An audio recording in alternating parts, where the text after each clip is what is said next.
Haut mal hier der kleine Fratz, der guckt schon ein bisschen.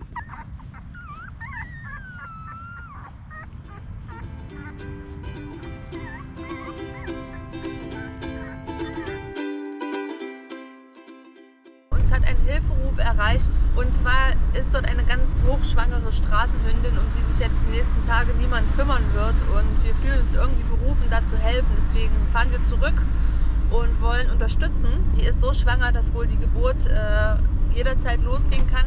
Wir wissen nicht, ob wir es rechtzeitig schaffen. Wir haben aber zum Glück gute Freunde und sind recht gut vernetzt. Also die Hündin, die ist vor einigen Tagen hochschwanger da am Strand einer Familie zugelaufen. Die stand da auf einmal vor der Tür. Die haben sich an Tierschutz gewendet. Und der Vorschlag des Tierschutzes war, die hochschwangere Hündin sofort dem Tierarzt vorzustellen, sie sofort kastrieren zu lassen, die Welpen wegmachen zu lassen. Das war vor 3 Tagen oder vor 2. Heute entbindet sie. Jetzt gerade, während ich das euch erzähle und wir auf dem Weg zu dem Strand sind, läuft die Geburt. Sie hat schon starke Wehen, alle 5 Minuten, frisst und trinkt nicht mehr. Hat sich da schon gemütlich eingerichtet. Die Familie, bei der sie jetzt gerade ist, die haben selbst vor wenigen Wochen einen Welpen hier aufgenommen, adoptiert von der Straße. Und der versteht sich mit der Hündin nicht besonders gut. Die akzeptiert ihn nicht. Und jetzt hat sie ja bei denen dort im Van ihr Geburtslager sich eingerichtet und auserkoren und lässt den anderen Welpen dann nicht mehr in den Bus. Das funktioniert natürlich nicht. Das heißt, die suchen händeringend jemanden, der sich kümmert. Und deswegen fahren wir jetzt dahin. Die Tierschützer, die gehen ein bisschen weniger emotional an die Geschichte ran. Die haben das schon 100-fach, 1000-fach erlebt. Und der Kreislauf geht immer weiter, wenn die Kastration nicht stattfindet. Das heißt, der einzige Weg, diesen Straßenhunden wirklich zu helfen, ist, die Hunde zu fangen und zu kastrieren.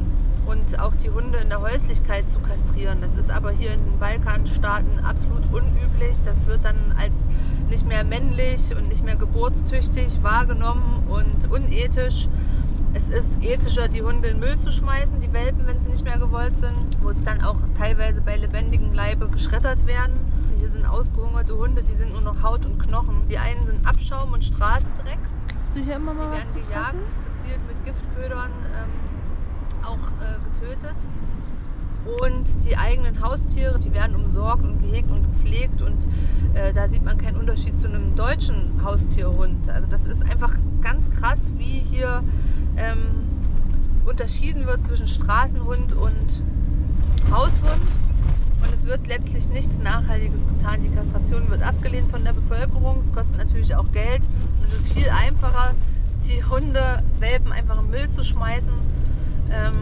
Die macht man auch nicht tot, weil das bringt man dann auch nicht übers Herz. Aber so ist dieser Kreislauf unendlich. Eine unkastrierte Hündin über einen Zeitraum von mehreren Jahren zieht eine Population nach sich von mehreren tausend Hunden, weil die ja wiederum mehrere Male pro Jahr werfen kann. Und die werfen ja nicht nur einen Welpen, sondern bis zu 8 oder noch mehr. Und das Problem wird dadurch immer größer. Wir fuhren den ganzen Tag und kamen erst spät am Abend auf der anderen Seite von Griechenland an. In der Zwischenzeit hatte die unbekannte Hündin 6 kleine Welpen zur Welt gebracht. Natürlich kann man nicht alle Griechen über einen Kamm scheren, denn gerade die jungen Leute versuchen, echte Veränderungen herbeizuführen. Und auch nicht jeder Haushund ist ein gezüchtetes Rassetier. In den ländlichen Gegenden sind die Probleme meist am größten und das Geld knapp. Im Tierschutz fehlt es an allem. Die Shelter sind mehr als voll. Und die Betreiber stehen oft am Rande der Verzweiflung. Und wie überall fehlt es dringend vor allen Dingen an finanziellen Mitteln. Wir haben jetzt hier genau neben unserem Bus den Shelterbau angefangen. Wir opfern sozusagen unser Zweimannzelt. Das war in Schweden sowieso zu klein für uns alle 3. Falls ihr das Video nicht kennt, guckt es euch gerne mal an, dann seht ihr das Elend. Genau. 3 Tage Kajak. Ja, 3 Tage Kajaktour ohne Essen. Ohne Essen. In der Wildnis von Schweden. Ja, nee, wir haben also jetzt hier das Zelt. Wir werden es opfern. Ich denke mal, danach wird nicht mehr so viel damit anzufangen sein. Wir versuchen das hier so gut wie möglich zu verstecken, dass sie hier auch ein bisschen Schutz hat und so. Keine Messer, oder? Hoffentlich, genau. Nicht, dass morgen früh einer drin liegt, ne? Wir sind noch mal umgezogen mit unserem Hundeshelter, und zwar hier in dem Busch.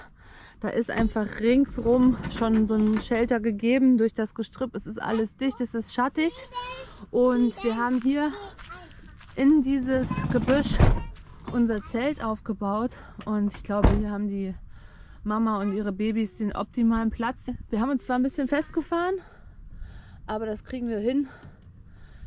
Da haben wir zum Glück die Sandbleche dafür, die sind für Sand auch echt richtig gut. Und dann packen wir uns so hin, dass wir hier die nächsten, ja keine Ahnung, paar Wochen optimal stehen können. Sind wir startklar? Ich habe gerade eine Fliege verschluckt, deswegen muss ich mal was essen.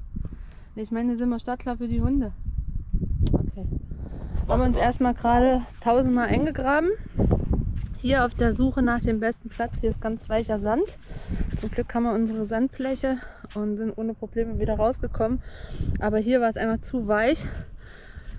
Hier in diesen Büschen, ich habe es euch gerade schon gezeigt, da ist das Shelter. Es wird nämlich gleich ernst.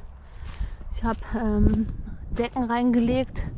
Die lagen unterm Wurflager. Das sind da hinten diese Matten. Da ist auch eindeutig der Geruch dran von der kleinen Familie. Ich habe Futter hingestellt und Trinken, dass man erstmal jetzt hier in die nächste Zeit nicht ran muss, dass sie hier drin erstmal sich umgewöhnen können. Das wird schon stressig genug.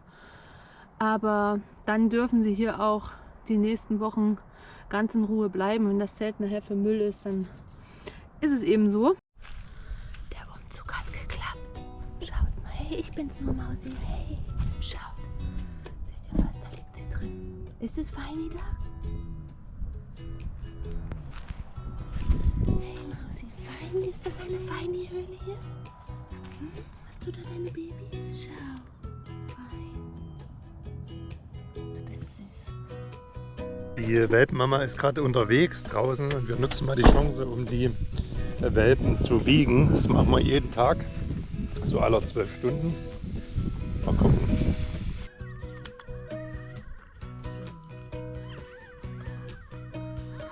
Das ist Nummer 6, 662. 662. 559. 559. Nummer 3, oh, der ist ja richtig Trommel, hat der eine richtige Milchtrommel. 630. 630. Oder 3, weiß ich jetzt nicht genau. Nee, ja genau. 652. 652. Hey, du Kleiner. 629. Und noch einer. Und 640. 640. Ah, da sind in der sie. Ecke ins Nestchen gestopft. Da sind sie in der Ecke drin. Ja. Guten Morgen, ihr Lieben. Heute ist Tag 6 nach der Geburt. Also die Welpen sind 6 Tage alt, wohlauf.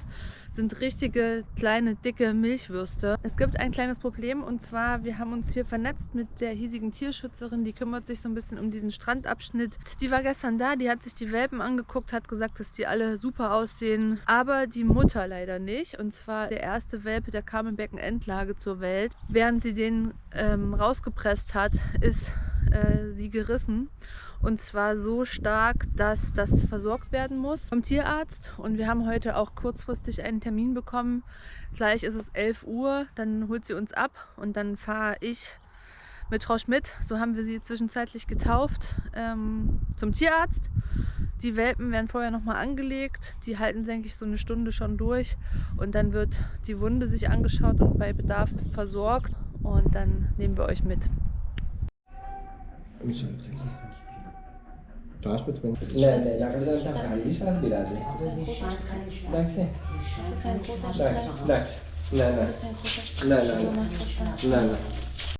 wild behandelt. Wahrscheinlich wird sie jetzt sofort auch mit sterilisiert, weil es einfach weniger Stress ist, wenn sie auch gleichzeitig sterilisiert wird und nur einmal eine Narkose kriegt. Für den Hund jetzt natürlich ein Riesenstress.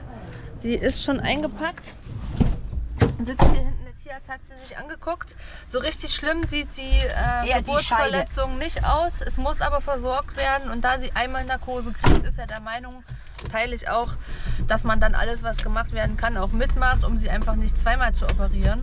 Und deswegen soll sie auch gleich mit sterilisiert werden. Das schafft er aber erst heute Abend. Ist jetzt blöd, dass wir zweimal mit ihr rumfahren müssen. Ich glaube, das wird ganz gut werden. Guten Morgen. Ich hatte es euch erzählt, wir waren gestern mit unserer Frau Schmidt. Die ist noch ein bisschen bedeppert. Sie hat wahrscheinlich auch ein bisschen Schmerzen. Hier in der Ecke liegt sie und in der anderen Ecke da hinten die Welpchen auf einem Haufen. Ja, Schmidti schlaft noch ein bisschen.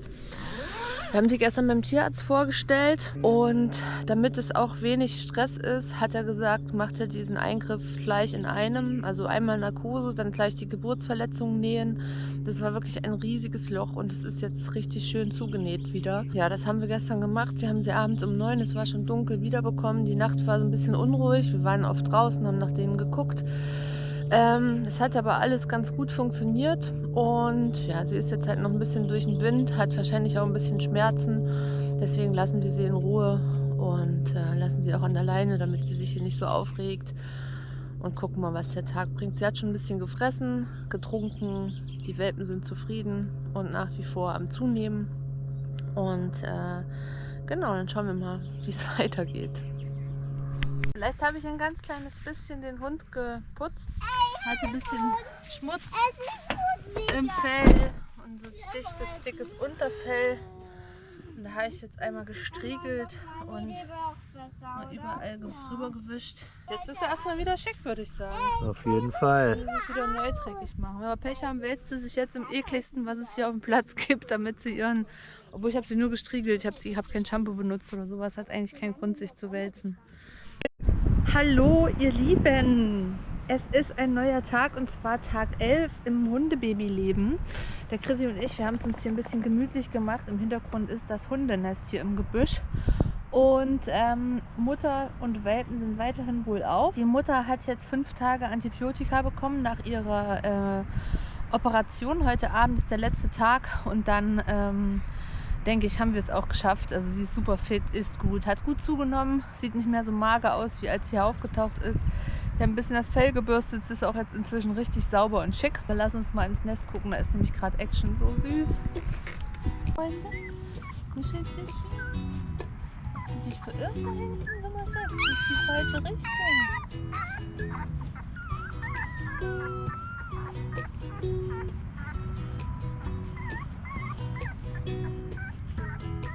Haut mal hier der kleine Fratz, der guckt schon ein bisschen. Ja, du bist auf Kamera, willst du auch mal gucken? Bist du auch mal neugierig? Ist ja alle neugierig? Upsa, umgepurzelt. Nein, bist du auch ein Kuschi? Bist du auch Kuschi? Na fein. Du Mutti. Oh Gott, du hast mich verwechselt mit der Zitze. Das ist nur mein Daumen. Oh Gott. Mausi.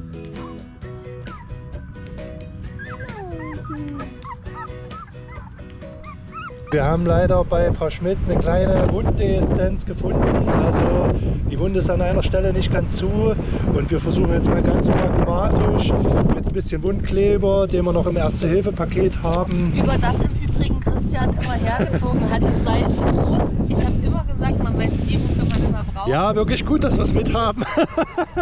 Und jetzt versuchen wir das einfach mal ganz pragmatisch zuzukleben und hoffen mal, dass es dann damit erledigt ist, ohne irgendwelche Komplikationen. Ne, ansonsten geht es hier eigentlich super. Mir geht's auch super. Zeig mal die Wunde. Schmidt, leg dich mal hin. So, da haben wir, wie gesagt, da eine ganz kleine Dehiszenz. Ja, schauen wir mal. Der Rest sieht reizlos aus und ist gut adaptiert, außer hier so eine kleine Stelle. Aber hier, das putzen wir jetzt mal ein bisschen mit Octinisept. Die Wundränder sind leicht gerötet, aber ansonsten in der Tiefe ist es noch halbwegs. Ja, du machst es super, mein Schatz. Und sie macht super gut mit. Also, ja, das kriegen wir hin. Die Wunde ist jetzt wieder schön adaptiert. Hier machen wir noch mal zur Sicherheit. Ja, du bist so eine feine Maus. Ganz fein, ja. Ja, fein.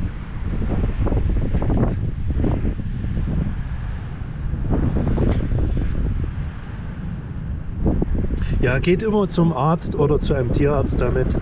Macht es auf keinen Fall im Sturm, auf der Wiese, Genau. im Dreck.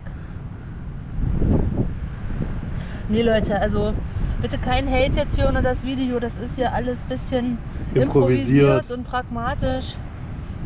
Es schert sich im Normalfall keine Sau und Dreck um die Straßenhunde. Und sie jetzt nochmal zum Nachnähen in Narkose zu legen, ist so viel Stress, dass es auf jeden Fall ein Versuch wert ist, das einmal zu kleben. Und hoffentlich hält es. Wir schauen morgen. Ich habe noch so ein Ding Kleber habe ich noch. Wir schauen es uns morgen nochmal an und wenn es gar nicht zusammen bleibt, müssen wir halt nochmal zum Tierarzt. Aber hoffentlich klappt es erstmal so. Der nächste Tag hielt etwas Unglaubliches für uns bereit. Guten Morgen, Leute. Ich entschuldige mich aufrichtig für meinen Aufzug. Ich bin noch nicht salonfähig, kam noch nicht dazu. Es ist was Unglaubliches passiert. Ich zeige euch das gleich mal. Ich sitze gerade im Hundenest, weil wir haben Frau Schmidt das Kätzchen vorgestellt, das gestern gefunden wurde von Abenteuer Großfamilie. Und sie hat es ganz neugierig beschnüffelt und gleich auch beleckt und hat auch erlaubt, dass es mit hier ins Nest rein darf. Und dann war es ein Weilchen mit drin. Und dann haben wir es mal Richtung Zitze gehalten. Schaut mal, was passiert ist.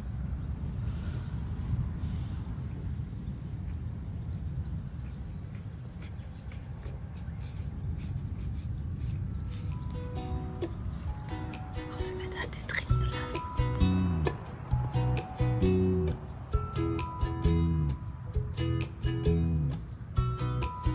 So, heute ist der 13. Tag. Es ist leider sehr ungemütlich hier wegen Wind. Und jetzt zeige ich euch mal, wie Frau Schmidt die Kleinen säugt. Das ist ganz niedlich.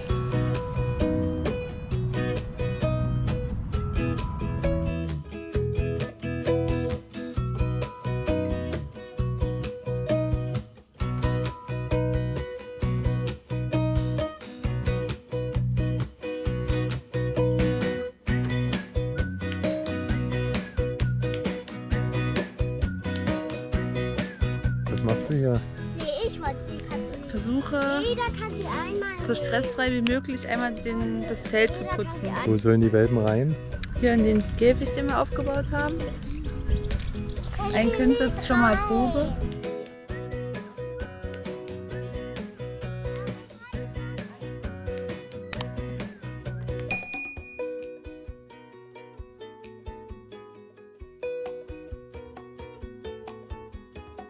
Okay.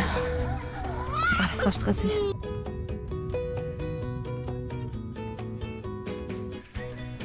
Jetzt sind alle Welpen wieder drin. Frau Schmidt ist wieder drin. Ja, kann es weitergehen.